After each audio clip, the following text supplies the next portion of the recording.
Cette semaine, Destination Francophonie vous emmène en Éthiopie. Visiter cette ancienne nation chrétienne, c'est découvrir une culture fascinante et traverser des paysages époustouflants.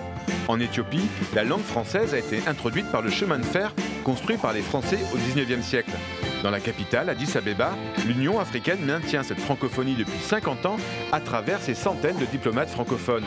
Aujourd'hui, l'Éthiopie va plus loin avec un plan de relance de la langue française dans tout le pays. Bonjour. La première moitié du XXe siècle fut l'âge d'or de la langue française en Éthiopie. Mais la libération par les Anglais de l'occupation italienne lors de la Seconde Guerre mondiale a depuis changé la donne. C'est aujourd'hui un pays peu francophone. Or, depuis 3 ans, les autorités éthiopiennes veulent relancer l'apprentissage du français.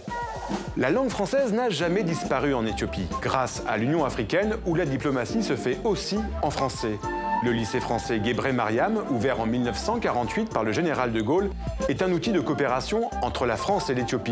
70% des 1800 élèves sont obligatoirement éthiopiens.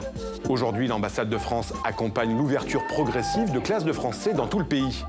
Le grand défi est la formation des professeurs de français. L'université d'Addis Abeba peut compter sur un soutien de bourse pour former en France les futurs professeurs. Enfin, cette ouverture sur la francophonie est visible aussi dans les médias. La radio-télévision nationale propose désormais un journal quotidien en français sur ses antennes. Alors, pourquoi l'Éthiopie souhaite-t-elle aujourd'hui développer la langue française et la francophonie? Regardez. Avec l'ouverture du pays, les Éthiopiens peuvent travailler en dehors de l'Éthiopie. La moitié de l'Afrique est francophone. Addis Abeba est le siège de l'Union africaine. C'est un atout de connaître une deuxième langue étrangère, surtout le français, parce que c'est une langue internationale. Le français, c'est très utilisé après l'anglais ici. Et pour informer les gens, puis vu qu'on veut vraiment que les investisseurs viennent investir ici, il faut qu'on puisse communiquer dans leur langue. Et c'est pour ça que d'avoir le journal en français, les émissions en français, peut nous aider.